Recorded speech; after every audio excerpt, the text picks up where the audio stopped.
Hello, welcome to Lemon Studios, where we talk anything and everything entertainment. I'm, of course, Lemon himself, Zeke Lemon, and this is my review for Rings of Power Season 2, Episode 5. But before we get into that, let's get the house clean out of the way, shall we? I'm to leave a like, comment below, let me know your thoughts on this week's episodes of Rings of Power, and of course, hit that subscribe button as it helps me grow into my YouTube career. I would greatly appreciate it. Now all out of the way, let's get into the review. So this episode I've been going back and forth on, and all within very good gracious, as in, like, I don't know if this was my favorite episode of this season overall, so maybe we'll talk it out and we'll know where I stand on it after we get done talking about it, because I am very intrigued by a lot of these storylines. I will say probably the weakest is the men's storyline, as in the show overall. And by the men's storyline, I mean, the kingdom storyline, where the queen has been casted out. Now this guy has taken over and he's now the king because, a falcon landed in front of him. We got this awesome knight character that I'm really, really intrigued by. I don't remember anyone's name, so, hopefully you're able to follow along with that. And then, of course, there was the troll storyline as well with Durin, who is probably my favorite character out of the whole entire show, because just his whole facial expression and just how I just relate to him the most, I want to say. And then, of course, there was the Sauron storyline. But yeah, the men's storyline out of all of them, not just within this episode, to me is the weakest, because we've only spent very little time. We've only had episode 3 and episode 5. Now, I do think the Sauron storyline and the men's storyline, they kind of coexisted. Now, granted, Sauron's kind of intertwined with all of them, and at some point, they're all going to collide at some point. But every time we cut to the men, even though I was very intrigued, well, I will say I got intrigued once the prince, I guess, I don't know what this guy's relation is to the king, but he was like, yeah, if you press me, I'll tell you what your mother told me when you were a little baby. And now he has just gone full on heel, complete menace. It just absolutely despise this dude. I do not know if this guy was in season 1. I said that in my immediate reaction on TikTok as well. But I will say he is on my radar now, and I am looking. He's a character that I am very excited to watch to boo. You know what I mean, or see if he ever does see the wrong of his ways and try to redeem it. But yeah, him and the knight have a very good dynamic of a bad guy versus good guy type mentality. And I'm also a sucker for older good guys gotta show the young whippersnapper some respect and all that. So really intrigued by all that, but it didn't start getting intriguing until that. The whole scene between the knight and the queen was very melodramatic to me, to be completely honest with you. And it's just sometimes, man, I just wish we had more episodes, because with 8, granted, there was a lot of things hey, we're gonna cut all that. We don't need to get to all that. Let's just go full throttle. There are some things I want to say it was an episode, last week's episode, where I was like, yeah, the whole thing with the cool elf and knowing, okay, no, she is part of the other clan. Let's go ahead and catch her now. I'm like, oh, wow, we got to that pretty fast. I thought that'd be a whole season thing. No, we got to that pretty quick. I don't think we had anything like that in this week's episode. But I do wish that, with more longer episodes, I could actually invest within the men's storyline quite a bit. Now, it is very necessary because, the whole debate with Sauron's storyline, with him trying to forge the ring so that he can get the power to get to where, Fellowship of the Ring is that, look, I need to make 9 rings for men.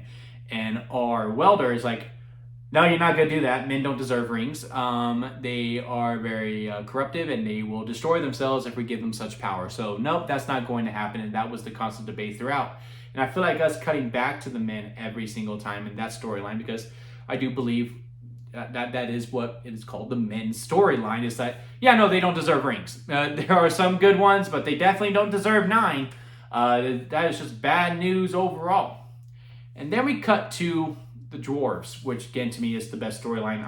At the heart of it, it's a story of father and sons, and that's another type of storyline that really tugs on my heartstrings. And I, for the most part, I'm going to buy into it, because this whole time the dad has the ring, and now he's able to find the son. He's getting through all these things. He's telling Durin everything that he wants to hear, but it's at the power of this ring, and he knows that it's wrong. He gets back to being a prince, and that final line of don't ever put the ring on. He goes, I promise I never will. I was like, oh, he's gonna put a ring on. I know he's going to. So part of me thinks that maybe his dad is probably going to die or get really, really hurt. And like, Galadriel, she was able to heal one of her people by putting the ring on. I think Durin's going to put a ring on to save his father, and then maybe that is the beginning of the end.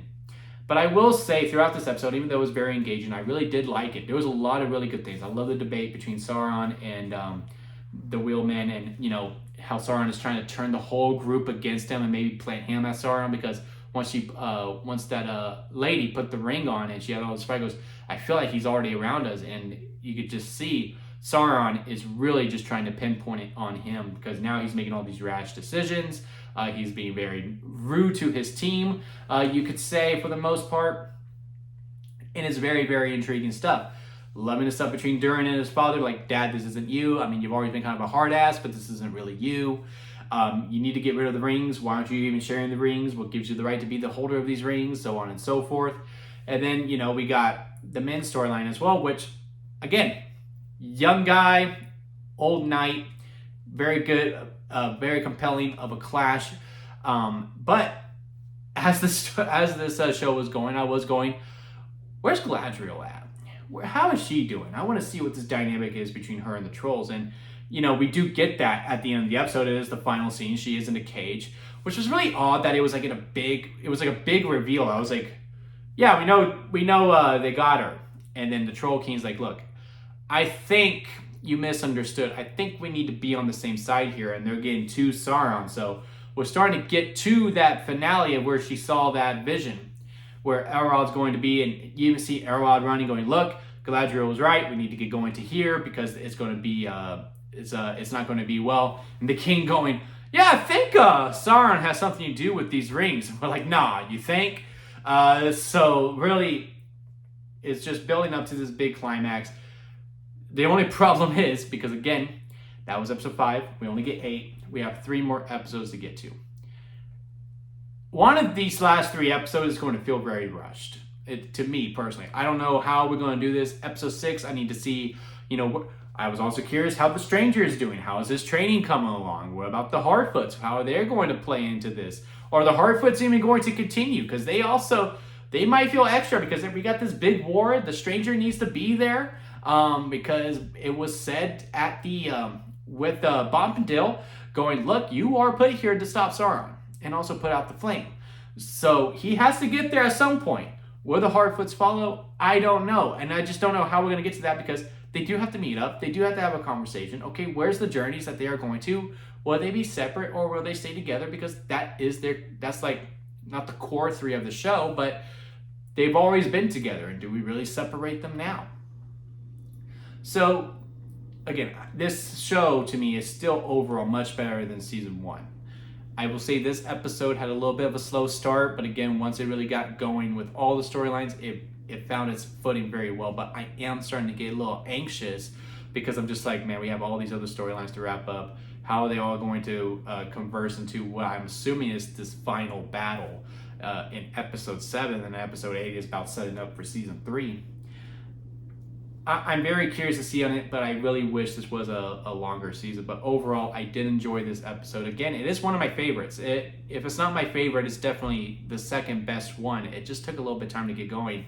And I just want to feel more attached to the men's storyline than I really do, even though I do like the characters. But let me know what y'all think about it down in the comment section. Leave a like if you didn't make it this far. I do greatly appreciate it. And hit that subscribe button, as I am trying to grow into my YouTube career. We got the Penguin coming out next week. We also got Agatha All Along is on its way. If you're into wrestling, we got SmackDown and Raw reviews and the PLEs as well. We got a couple of movie reviews coming out this weekend with Speak No Evil and Killer's Game. So keep an eye on the channel and hit that subscribe so that you know when they're coming out. And until next time, I'll see you here at Lemon Studios.